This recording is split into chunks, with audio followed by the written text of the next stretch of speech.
사람들을 설레게 하는 말들이 있습니다. 누군가에게 여러분들이 사랑해 이런 말을 들으면 우리 마음이 설레죠. 저는 제가 교회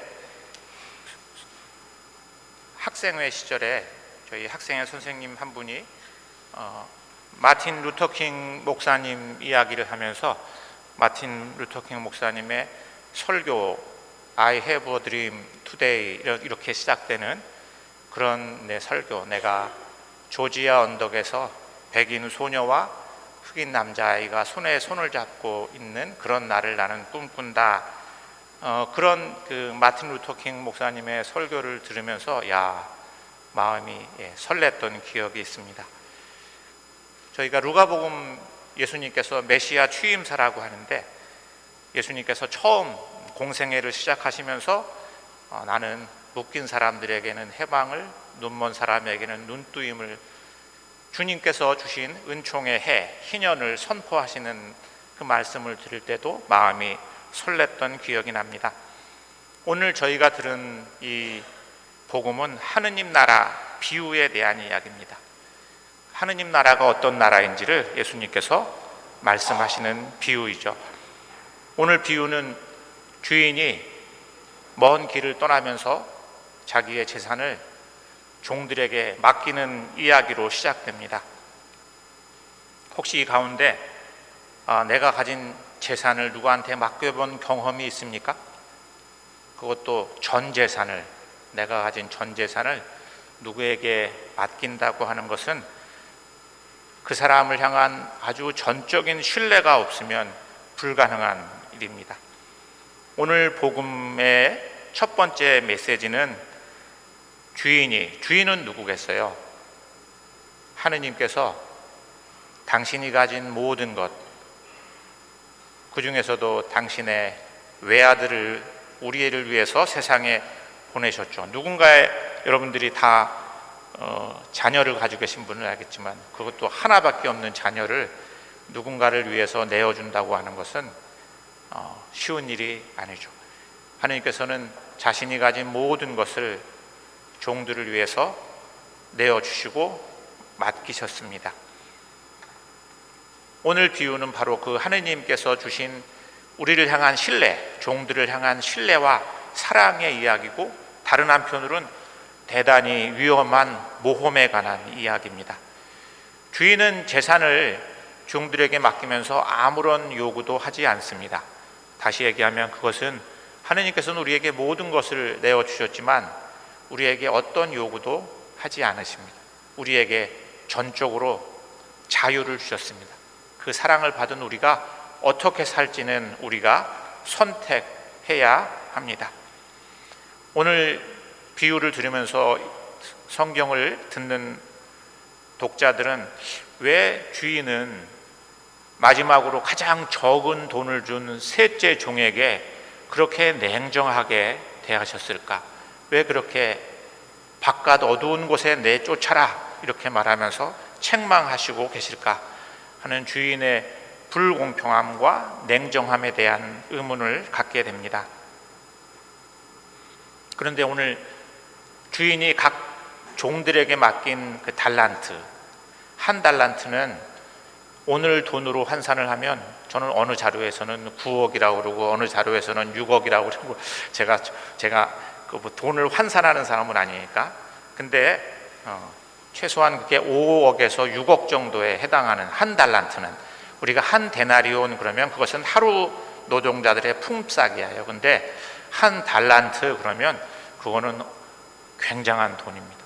그러니까 한 달란트를 받은 사람은, 어떤 사람들은 왜 이 사람한테 적은 돈을 줬지 이렇게 생각할 수 있는데, 그 한 달란트는 굉장히 큰 돈. 다시 얘기하면 하나님은 모든 사람에게 다 충분한 돈을 주셨습니다.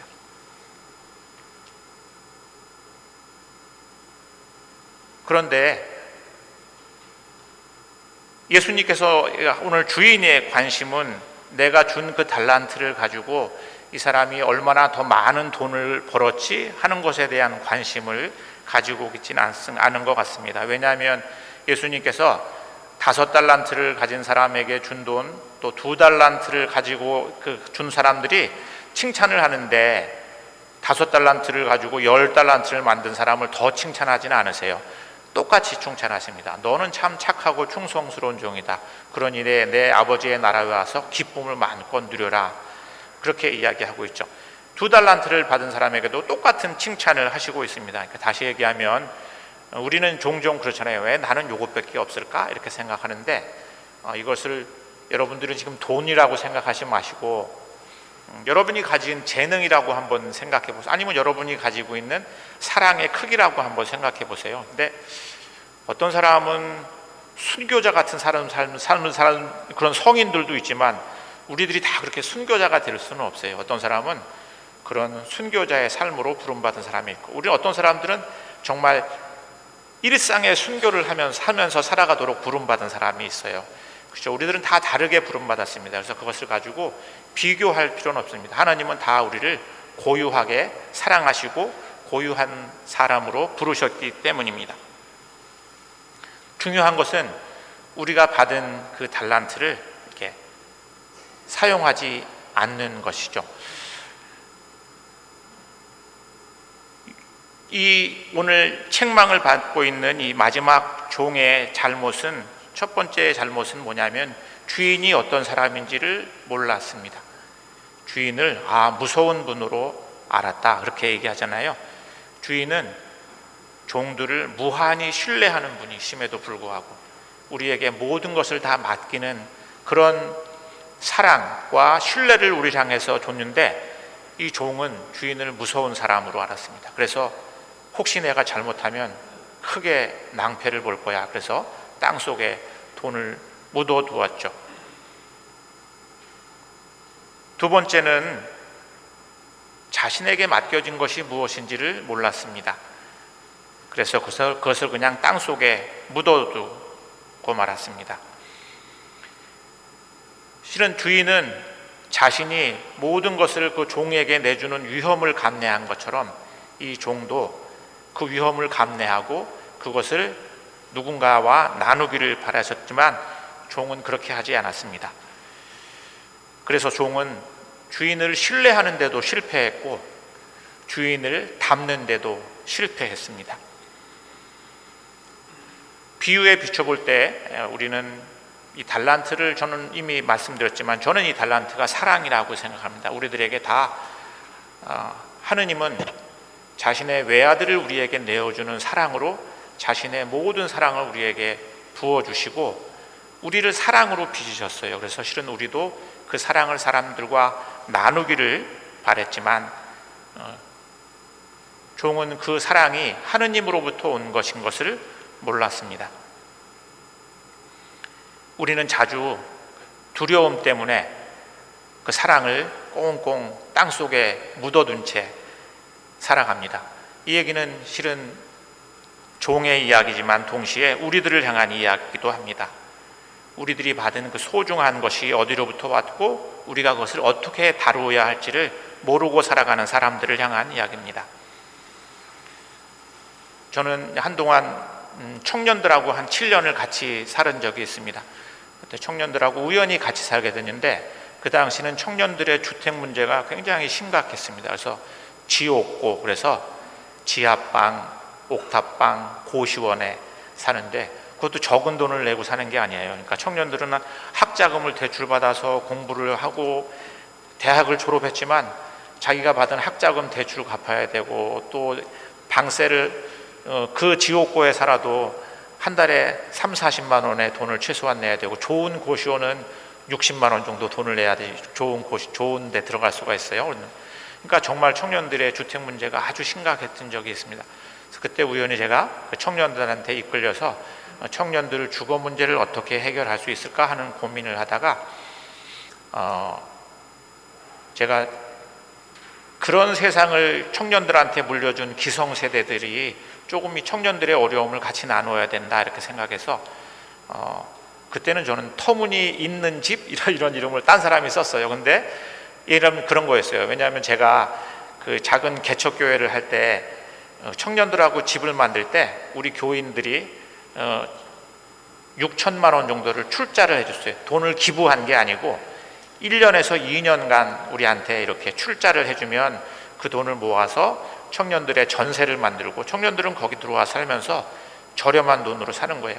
이 기부하는 돈이 아니니까 내가 1년이나 2년 후에 누가 그 돈을 찾아가면 다른 사람이 또 출자하는 거예요. 그 당시에 저금리 시대였으니까 1,000만 원을 은행에 넣어둬도 아마 이자가 몇천 원이나 붙었을 거예요. 10,000원도 안 됐을 것 같습니다. 1,000만 원을 은행에 넣어둔다고 해도. 그러니까 예를 들면 우리가 돈 10,000원씩은 누구한테 이렇게 후원하는 일이 어렵지 않잖아요. 누구한테 10,000원씩 후원한다고 해서.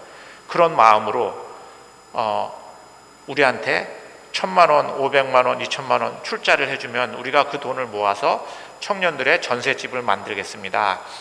그렇게 해서 그 얘기를 하려면 기니까 그렇게 해서 만든 집이 한 12채 정도 되세요. 전셋집을 12채. 그거는 이제 우리가 출자한 돈도 있지만 서울시하고 뭐 이렇게 해서 만든 집도 있어요.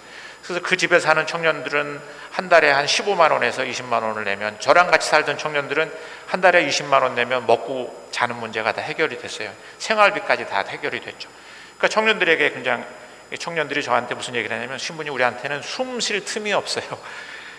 돈 벌어서 막 대출 갖고 뭐 이러면 힘들다는 거야. 자기들이 조금만 여유가 있으면 그 돈을 모아서 학원에 가서 자기 개발도 하고 그럴 수 있는데 조금만 숨 쉴 틈이 있으면 좋겠다고 그렇게 얘기를 해서 그런 집을 이렇게 만들었던 기억. 근데 저는 그때 무슨 생각을 했냐면, 우리가 조금 생각을 바꾸면, 예를 들면 내가 가지고 있는 돈 1,000만 원 은행에 넣어둬봐야 얼마 안 되는데 이거 청년들한테 한 1년 2년 빌려주면 그거는 사람들이 많이 할 수 있는 일이 아닐까? 그래서 우리가 가진 정말 작은 나눔을 우리가 이렇게 확장시켜가면 이 세상을 다른 세상으로 만들 수 있는 걸 좀 보여주고 싶었습니다. 오늘 비유는 하느님 나라의 비유 이야기예요. 하느님 나라가 어떻게 이루어지나 오늘 비유는 그 얘기를 저희들한테 하고 있습니다. 하느님이 우리에게 부어주신 그 사랑, 우리가 순교자처럼 되진 않아도 작은 사랑을 만약에 우리가 서로 나눌 수 있으면 이 세상은 다른 세상이 될 거야. 마지막 종의 잘못은 뭐겠어요? 그걸 그냥 땅속에 묻어둔 거죠. 이거 했다가 손해보면 어떡하지? 이거 했다가 두려움 때문에. 저는 그때 제가 아마 수원교회에 있었으면 아마 저는 그때 제가 있던 그 희년교회는 작은 교회니까 집을 한 채밖에 못 만들었지만 아마 여러 채를 만들 수 있었을 것 같아요. 그런 세상을 우리가 꿈꿀 수 있지 않을까?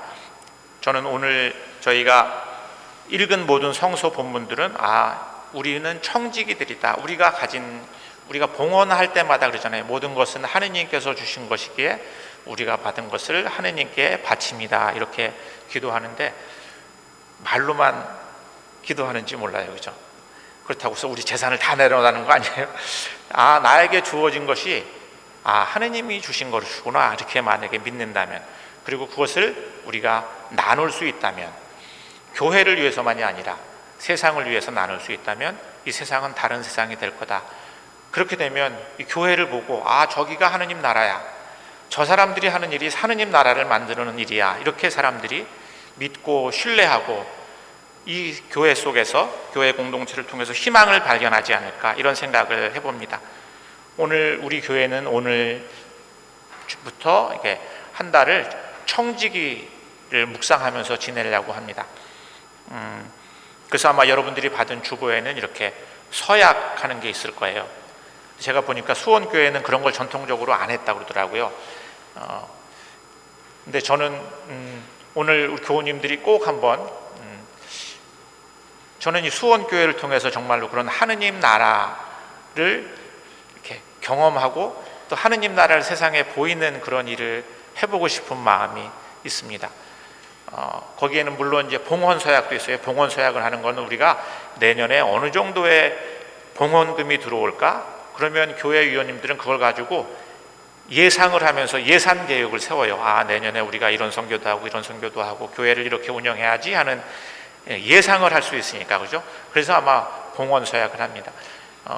저희 교회에는 어떤 가이드라인은 없지만 미국 성공에는 그런 가이드라인이 있습니다. 제가 이런 11조에 대한 것들을 만약에 내가 어떤 시민단체나 자선기관에 헌금을 해, 그러면 그것까지를 포함해서 내가 버는 소득의 10분의 1을 교회와 또 이웃과 나누면 좋겠다. 그래서 그런 가이드라인을 줘요.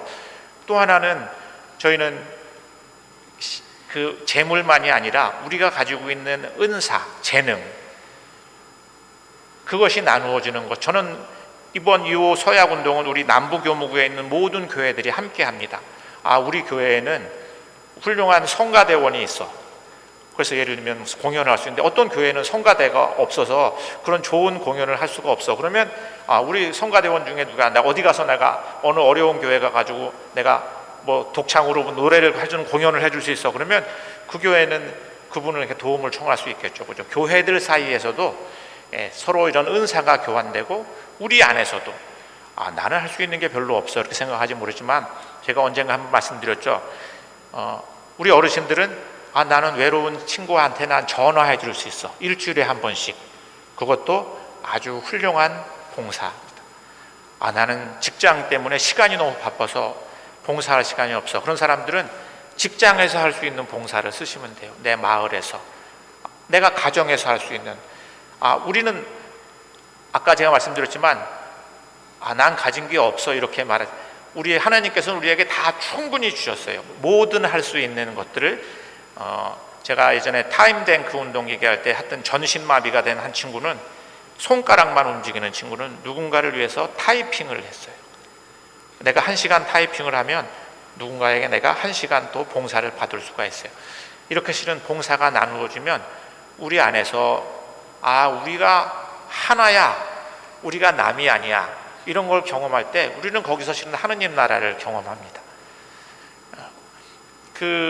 그래서 저는 이번 주일, 다음 주간 이렇게 생각하시면서 기도하시면서 하나님이 나에게 주신 것이 무엇이지?